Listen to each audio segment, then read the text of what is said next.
a Kim Ishida, sou psicóloga, palestrante, especialista em transição de carreira e eu estou muito feliz por ter sido convidada para participar desse congresso online. Eu preparei um material com muito carinho para vocês, que eu quero ensinar para vocês quais são os 8 passos que vocês têm que fazer para poder ter um sucesso profissional. E quais são esses 8 passos? Qual que é o objetivo desse nosso bate-papo de hoje? Eu quero poder mostrar para vocês quais são as necessidades e as motivações que a empresa e os colaboradores buscam. Porque se eu tenho uma empresa quando contrata alguém, ela tem uma necessidade. Ela quer trazer alguém para fazer parte desse time e quer ter sucesso.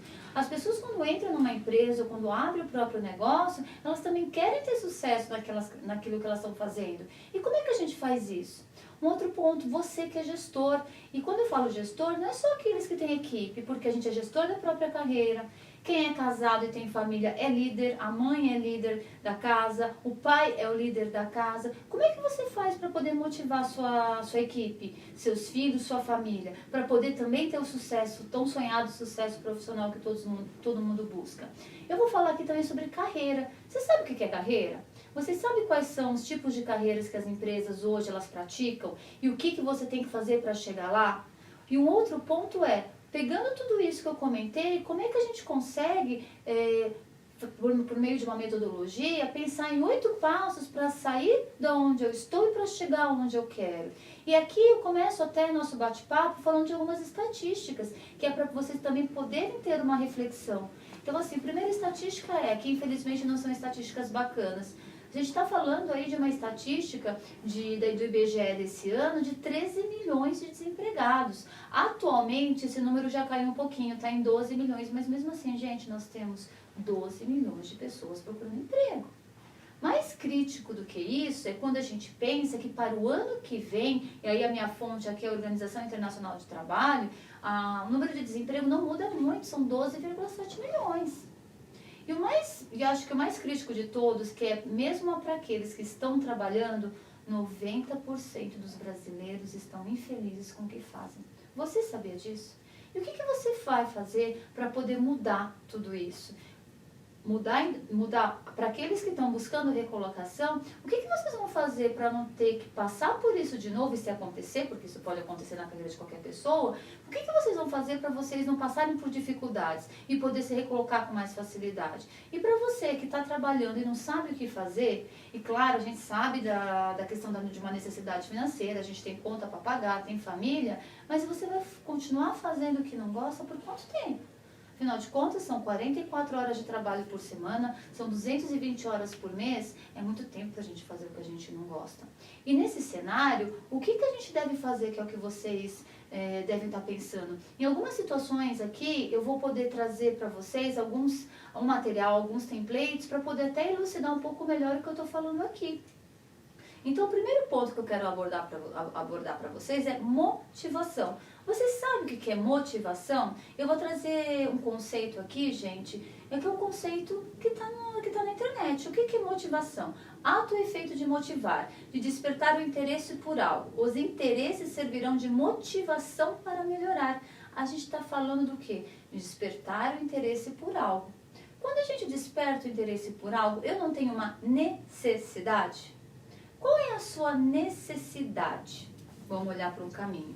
Qual que é o seu desejo quando a gente pensa em relação ao trabalho, quando a gente pensa na empresa que a gente está trabalhando hoje, quando a gente pensa no final do mês numa troca de remuneração? Você está sendo satisfatória essa sua troca? Está atendendo a sua necessidade? Está atendendo o seu desejo? Eu vou até dar um passo antes. Você sabe qual que é a sua necessidade, o seu desejo? Porque tem muita gente que não sabe. E aí, para aqueles que não sabem, eu vou falar um pouquinho aqui da teoria da pirâmide de Maslow.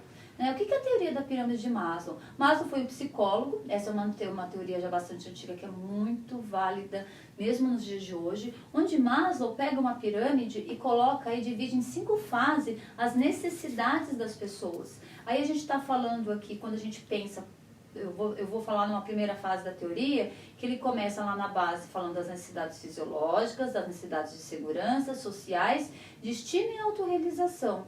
Quando a gente olha para o papel profissional, porque se a gente pega as necessidades fisiológicas no papel profissional, qual é?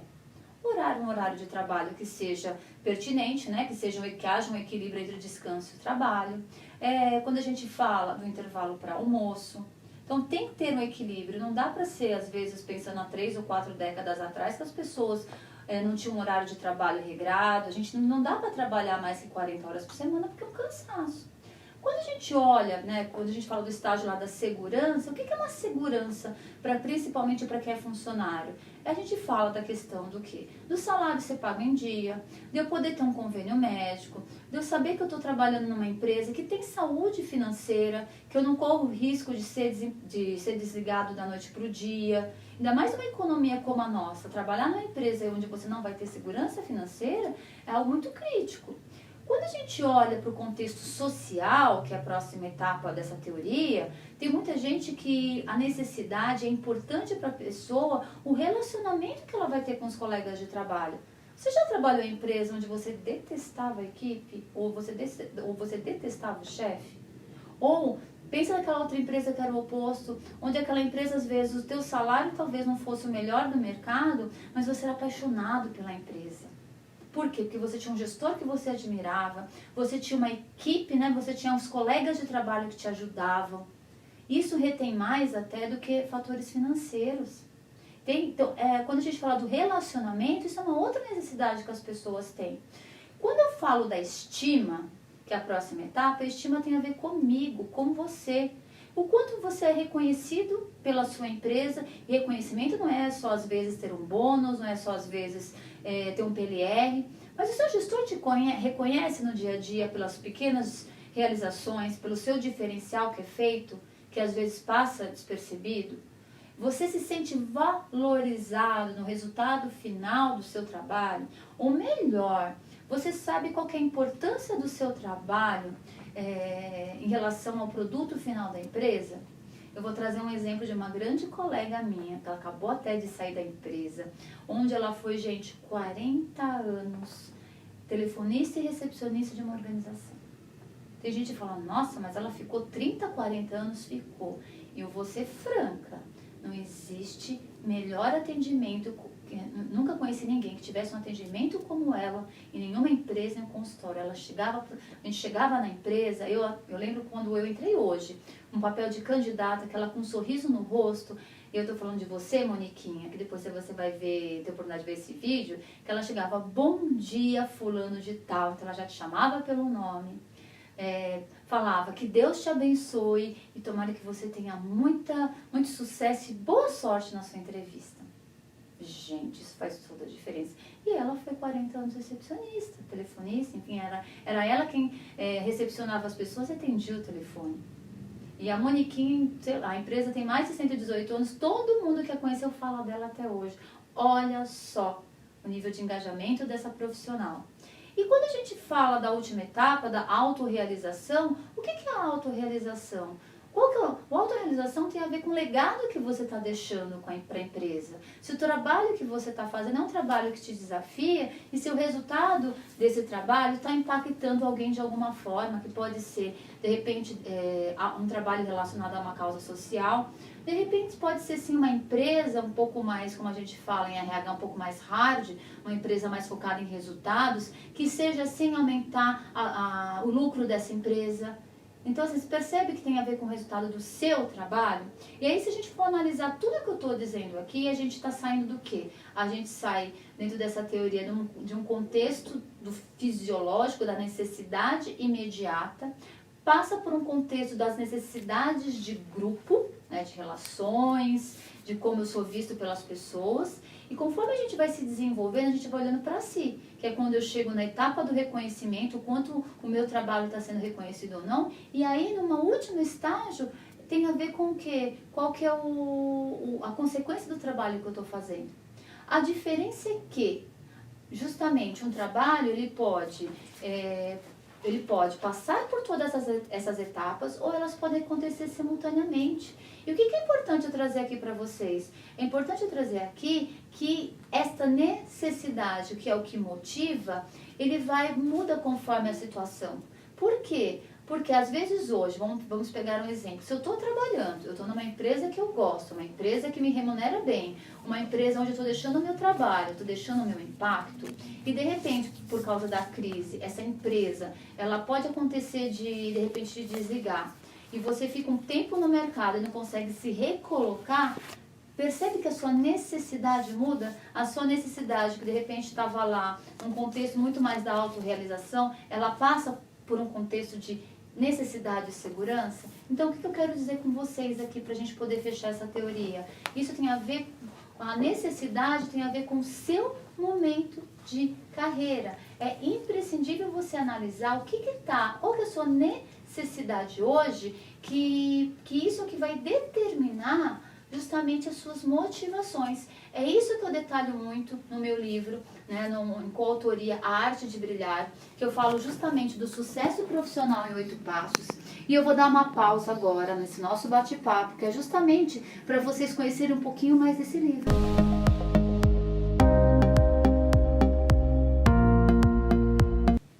E aí, gente, tomaram nota do livro? Conseguiram tomar água?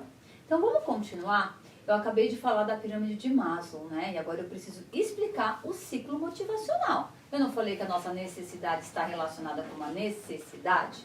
O que é o ciclo motivacional? O ciclo motivacional nada mais é do que um fluxo que eu quero explicar de uma forma muito prática e objetiva, que é o que te motiva. A partir do momento eu não falei que você tem que entender qual que é a sua necessidade? Quando eu passo a ter uma necessidade, vou até fazer uma analogia com o corpo. Quando o corpo, por exemplo, quando a gente sente água, o corpo não entra em desequilíbrio? Está faltando água, estou com sede, eu tenho uma necessidade de tomar uma água, eu volto para um estado de equilíbrio, não é assim que funciona? Quando a gente fala da motivação, é a mesma coisa. Se de repente eu estou com um desafio no trabalho, eu preciso correr atrás, é algo que me tirou da minha zona de conforto, me tirou da minha zona de equilíbrio, eu preciso correr atrás para poder para poder resolver esse desafio, bater minha meta. Então o que eu saio? Eu saio no estado de equilíbrio, que por meio de uma necessidade, eu gero um estado de tensão. E esse estado de tensão, o que é? É correr atrás do desafio. Por exemplo, se eu estou no filme, se eu estou no cinema, estou assistindo um filme, quem nunca passou por esse tipo de situação?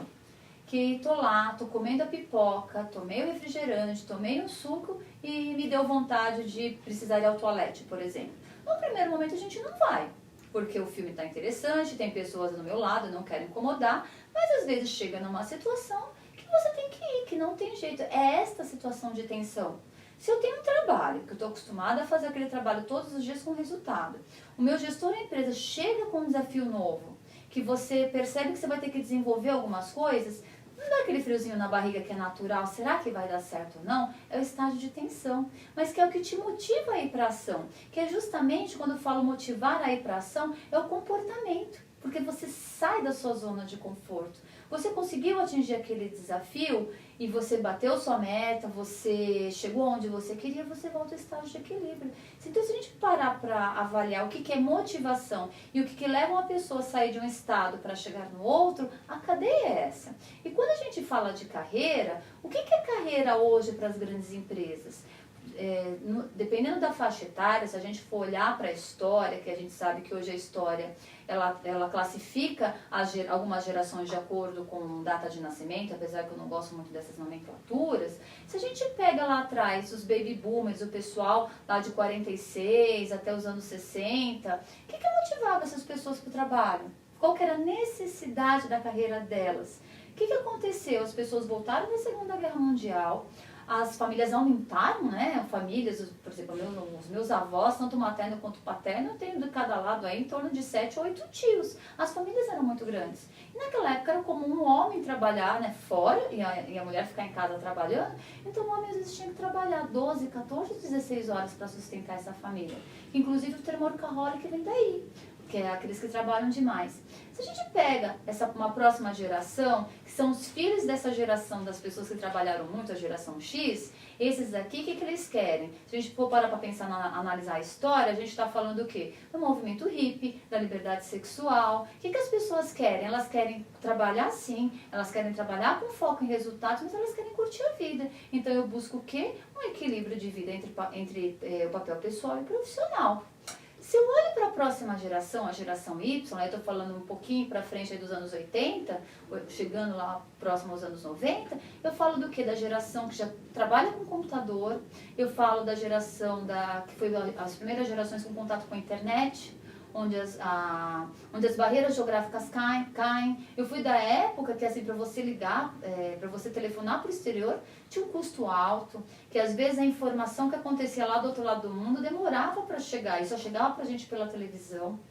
Aí quando a gente chega no final dos anos 2000, quem tiver a minha idade, aí eu tenho 42 anos, vai lembrar das primeiras redes sociais, do falecido Orkut, das primeiras ferramentas instantâneas de comunicação, MSN, enfim, que o que muda o quê? A forma como as pessoas se comunicam. Então eu entro aí numa próxima geração que é uma geração mais digital. Percebe a diferença? E a geração que está hoje, né, os milênios, essa é uma geração digital. E aí quando a gente fala do contexto de carreira, que quando eu olhava lá para o meu avô, para o meu pai, que a expectativa deles era entrar numa empresa, ficar 20 ou 30 anos e se aposentar, isso foi mudando. Se a gente olha para o jovem hoje, claro que a idade não determina perfil, por isso que eu não gosto muito dessas nomenclaturas, mas as pessoas hoje, elas trabalham sim, preocupando-se com a empresa, mas no primeiro lugar elas olham o propósito dela. E quando o propósito dela não vem de encontro com o que elas estão fazendo, é a hora que acontece o quê? Ou a produtividade cai ou ela sai da empresa. E você que é gestor, que não souber fazer a gestão dessa equipe com diversas faixas etárias, você vai ter dificuldade de poder chegar ao resultado que você busca.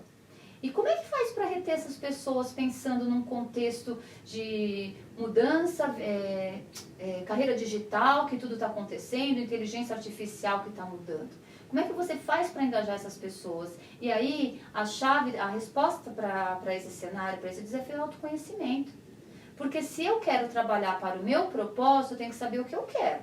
Para saber o que eu quero, eu tenho que me conhecer. Não é assim que funciona? Se eu sou empreendedora, se eu preciso entender o que eu tenho que fazer o meu negócio crescer, eu tenho que entender qual que é a consequência do meu trabalho. Por exemplo, a Kemi, eu não sou psicóloga, eu não faço somente mentoria para ajudar as pessoas em processo de recolocação. Minha missão, meu objetivo é fazer que as pessoas façam escolhas assertivas para a carreira. O meu sonho, que é porque eu estou aqui hoje, é fazer que você seja dono das suas escolhas, do seu papel profissional.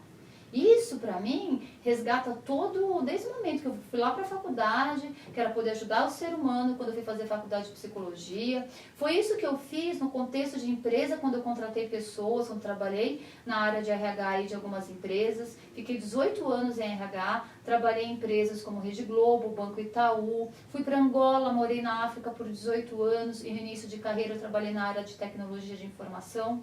Estou com a minha consultoria, estou na carreira solo já há mais de 4 anos. Por quê? Eu quis, por um tempo, fui muito feliz fazendo o que eu gostava, que era contratar profissionais e ajudá-los a performar na carreira, mas hoje o meu papel é poder ajudar você a escolher o que você quer para o seu papel profissional. Então percebe que para mim está muito claro o que eu quero? E para você ter essa clareza, você tem que entender qual que é a sua necessidade no seu papel profissional. Eu gosto muito de uma frase de Aristóteles, né, que ele fala lá, onde as necessidades do mundo e seus talentos se cruzam, é aí que está a sua vocação.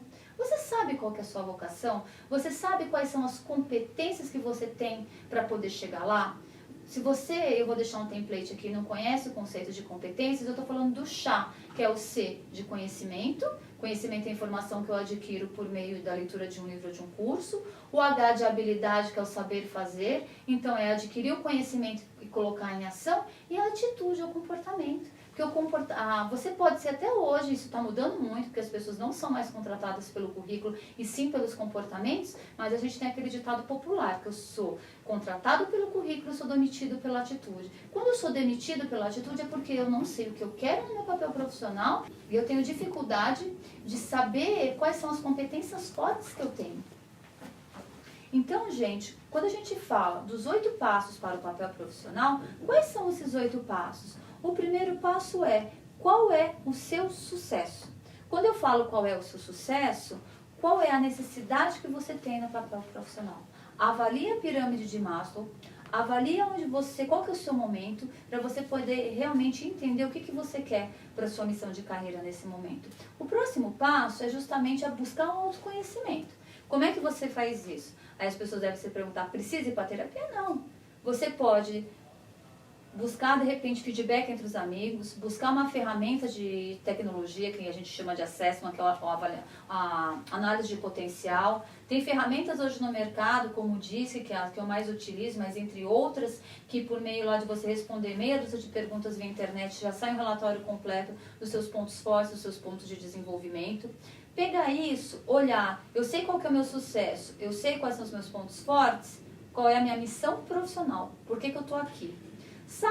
Você sabe por que você está aqui, para onde você vai? O que falta? O que eu preciso desenvolver para chegar lá? Aí você faz uma lista do que você precisa desenvolver.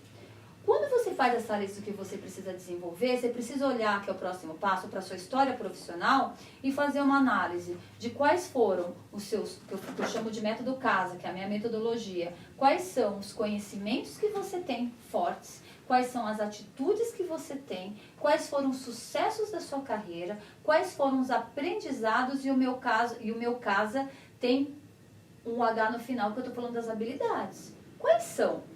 Para quê? Para a partir de toda essa avaliação eu poder sim fazer o meu desenvolvimento, meu plano de desenvolvimento individual, como a gente fala em RH, para poder a partir daí eu poder fazer meu planejamento de carreira atrelado ao meu planejamento financeiro, que isso é fundamental, para você poder desenvolver o que você precisa dentro de 1 ano, 2 anos, dentro do tempo que você entende que é o que você precisa para poder fazer, para você poder chegar onde você quer. E assim, quando a gente fala de sucesso profissional em 8 passos, é olhar para tudo isso, olhar para o que você quer, colocar uma meta e correr atrás, porque que você é o dono da sua carreira. É esse o recado que eu quero deixar aqui com vocês hoje, com essa minha palestra. Então, gente, quem quer conhecer mais, não deixe de ver meu livro, eu estou super à disposição, eu vou deixar aqui os meus contatos também, meu WhatsApp é DDD 11 981007322, vem pra ação junto comigo, não deixa de me curtir nas redes sociais, eu estou no Instagram como @kemexida_oficial, e vocês podem me encaminhar também um e-mail, akemi@propositonacarreira.com.br, e o meu LinkedIn, que é a melhor ferramenta de comunicação hoje, Akemi Shida. Você me encontra lá. Vem pra ação e gratidão.